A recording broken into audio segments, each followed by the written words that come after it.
it's like a science. They were put together with like science. And they're put together to be entertaining, to be profitable and marketable. And I think that's really interesting. I just find something very interesting about that.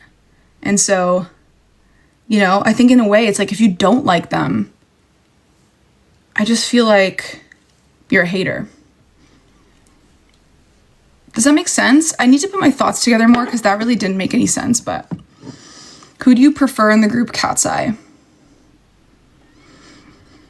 I don't know. I find Daniela very, what's the word I'm looking for? Captivating. In Gabriella, I was like,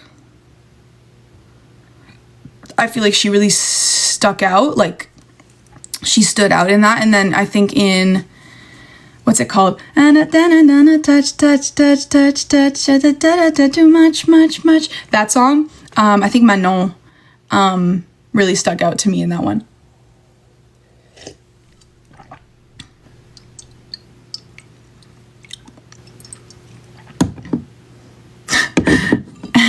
Angela. I know that song. Yeah, hands off, Gabriella. I have to go get I just got, after my interview yesterday, I decided to treat myself to a little contour because I ran out and I was like, right now when I'm running out of makeup, hold on. Sorry, it's so annoying.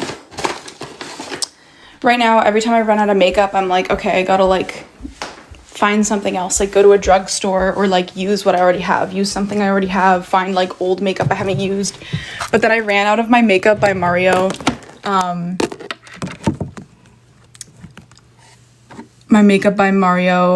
Soft Sculpt Transforming Skin Enhancer. Like literally, I emptied that shit. This is empty. And it is like my favorite makeup product I've ever used in my life. It's like $50, but thanks, Angel. Fun fact, when I was a kid, I had an imaginary friend named Angel. But when I have a really woo-woo crazy story, if you guys want to hear it, about my imaginary friend, Angel. But it's quite...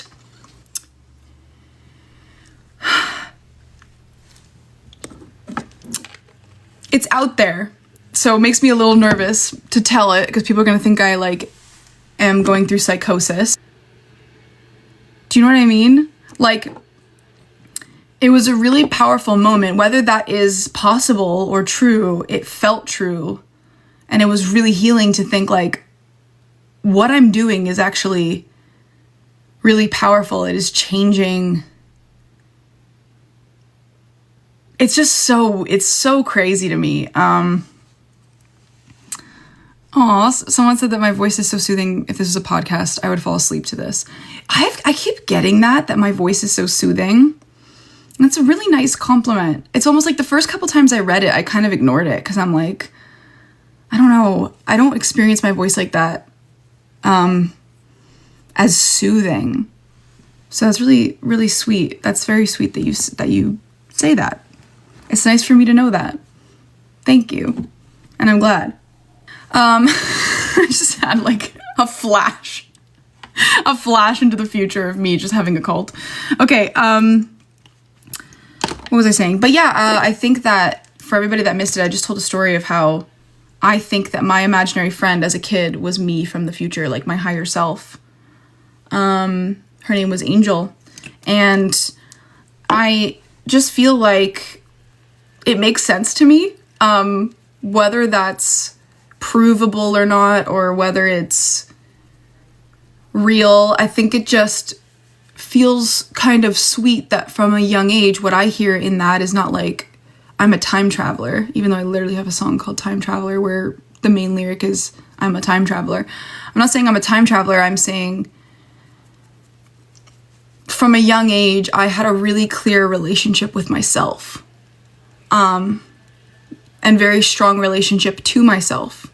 And I think that's why I'm so creative, and why, but it's also quite, when you have such a good relationship with yourself when you're young, I think it's really easy to like think you don't need anybody else, and that like, and then you get kind of lonely